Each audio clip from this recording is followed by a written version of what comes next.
Ini nih yang mau penelitian mikrobiologi, tapi bingung mau mulai dari mana. Dari video ini aja dahulu. Hai Sobat Dokter Muda, yuk review bersama tentang kultur bakteri. Kultur itu artinya multiplikasi atau proliferasi mikroorganisme, biasa bakteri, dengan bantuan substrat yaitu medium. Kultur dilakukan buat dua tujuan.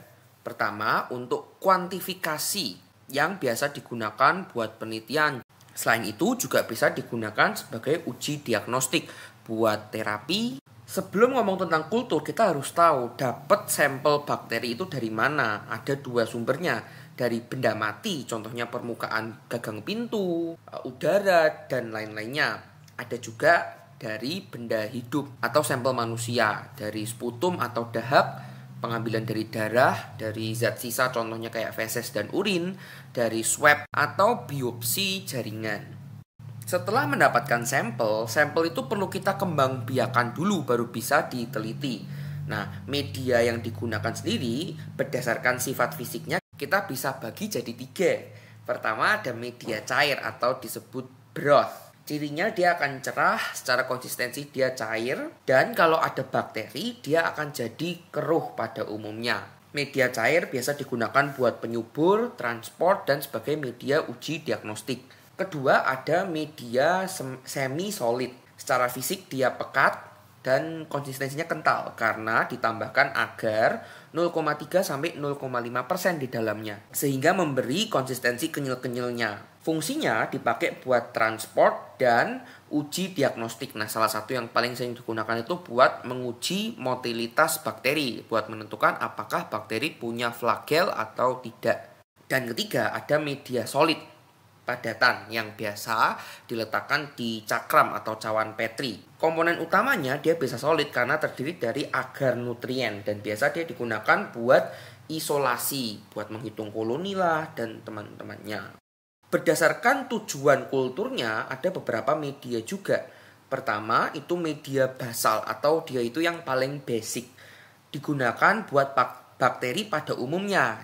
Ya, yang sering kita jumpai atau secara spesifiknya yang non-fastidious dan non-patogenik. Selain itu media basal juga bisa digunakan buat persiapan enriched media dan buat stok kultur aja. Yang kedua itu ada enriched media. Sesuai namanya dia itu media yang diperkaya dengan unsur-unsur tertentu.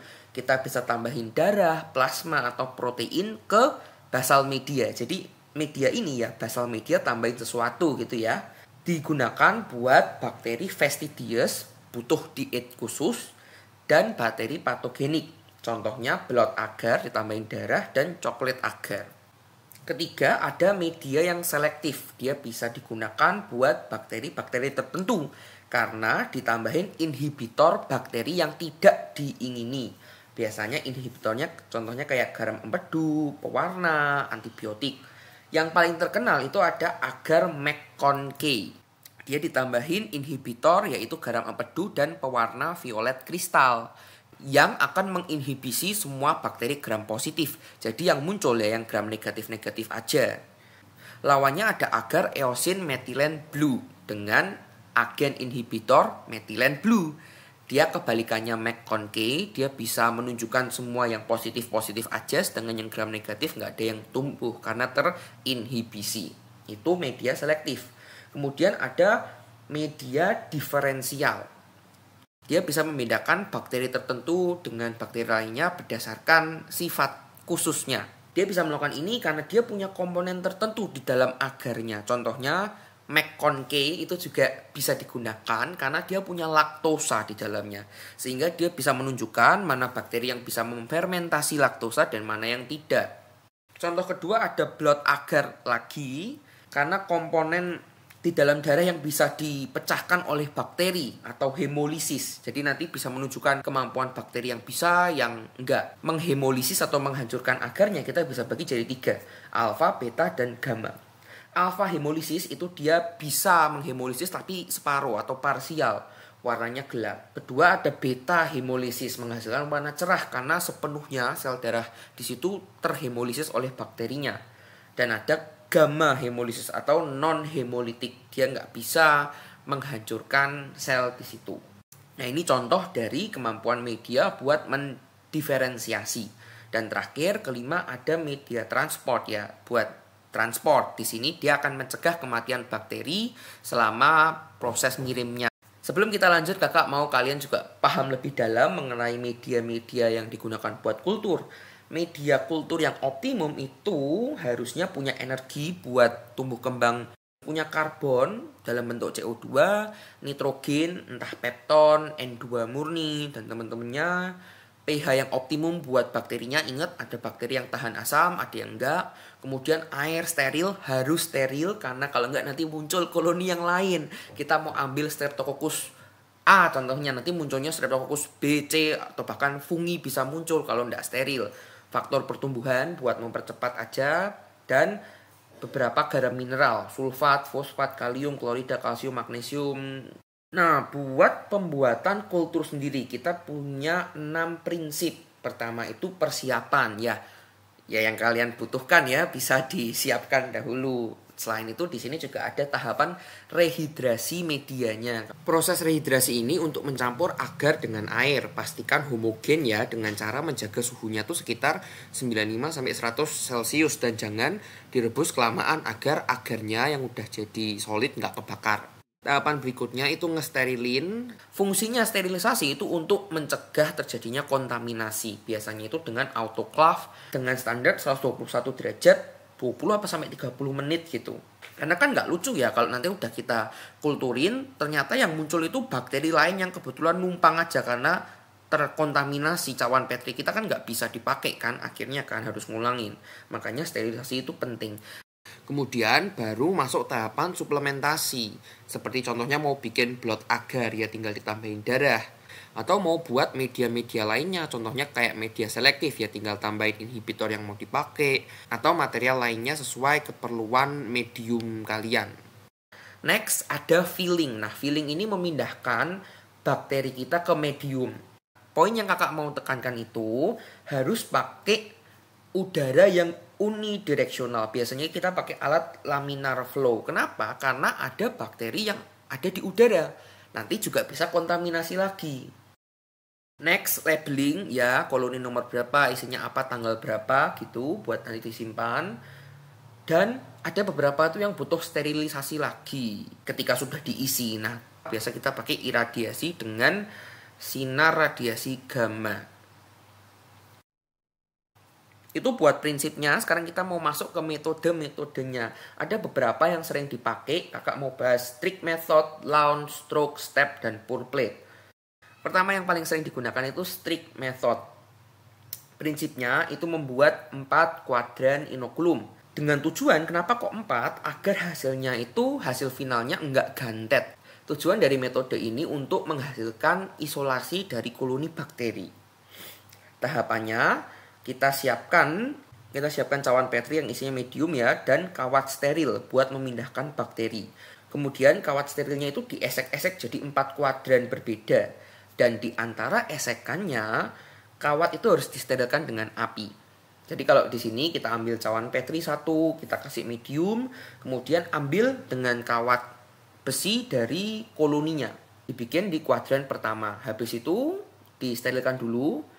Kemudian dilanjut bikin kuadran kedua dari bagian paling distal kuadran pertama. Begitu juga dari 2 sterilin masuk ke 3 sterilin dengan api sampai ke koloni yang final kuadran keempat. Biasanya di kuadran keempat kalau caranya benar itu sudah terisolasi dengan baik koloninya. Cara kedua itu ada lawn method. Prinsipnya menggunakan cawan Petri untuk ngecek lahan yang dihasilkan sama bakteri atau perlakuannya ya. Tujuannya, nah ini khas banget biasanya buat uji diagnostik sensitivitas obat antibiotik. Tahapannya, bakteri itu biasa dalam suspensi cairan, kita tuang ke cawan Petri. Habis itu obat antibiotiknya dikasih, misal pil, bentuknya pil ya udah ditaruh di cawan Petrinya beberapa. Kemudian cek area yang biasanya yang jernih, yang muncul di sekitar obatnya itu. Biasanya tandanya kalau jernih, bakterinya mampus sejauh apa. Jadi kalau di sini kita ambil cawan Petri, kemudian kita kasih bakterinya, kemudian kita kasih pil obatnya. Nah, setelah nunggu beberapa saat, itu nanti di sekitar obatnya akan muncul daerah yang jernih. Di situ itu menunjukkan kemampuan obatnya buat membunuh bakterinya. Semakin gede area jernih yang dihasilkan ya berarti semakin ampuh. Biasanya itu ada guidelines ya, berapa milimeter atau berapa jaraknya yang menunjukkan entah dia menentukan obatnya sensitif atau tidak sensitif. Metode berikutnya ada stroke method. Prinsipnya diesek-esek vertikal. Biasa digunakan buat slide agglutination dan uji diagnostik. Tahapannya medium ditaruh di tabung reaksi, kemudian bakteri itu dimasukkan dengan swab, dicolok masuk, kemudian gerak zigzag sambil ditarik keluar arah vertikal tanpa memotong agarnya. Jadi kalau di sini kita siapin tabung reaksi, mediumnya udah ada, bakteri kita cutik pakai swab, masukin sambil diangkat itu di zigzag ya.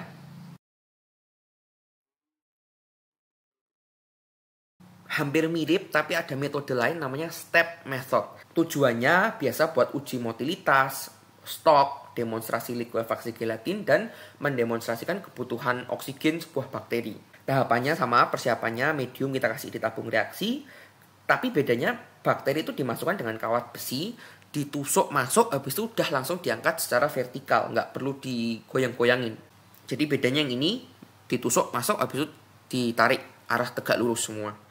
Dan yang terakhir ada metode pour plate. Tujuannya biasa buat kuantifikasi atau hitung koloni.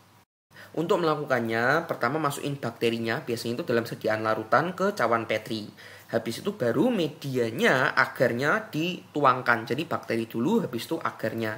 Nah, agarnya perlu dijaga tetap cair ya, biasanya itu dengan direndam di water bath suhu 45-50 derajat Celcius. Baru kemudian ketika dua udah dituangin, diagitasi atau dikoyak-koyak, dicampur dengan cawan Petrinya kita goyang-goyangin biar mereka bersatu. Nah, nanti koloninya itu akan muncul di permukaannya atau bahkan di subsurface-nya bisa muncul. Nah, koloni yang muncul ini biasanya gambarnya bulat-bulat, kita bisa hitung jadi jumlah koloni. Kemudian masuk ke rumus CFU atau Colony Forming Unit yang menandakan jumlah total keseluruhan bakteri yang ada dalam sampel kalian. CFU itu bisa dihitung dengan jumlah koloni dibagi volume cawan dikali faktor pengenceran. Jadi tadi kan koloni, kalian masukin yang tadi udah dihitung titik-titikin itu, misal 23, kemudian dimasukin ke rumusnya nanti keluar total berapa bakterinya. Biasanya itu kali 10 pangkat berapa, karena kan memang jutaan banyak ya. Oke, sampai sini dulu. Semangat belajarnya ya.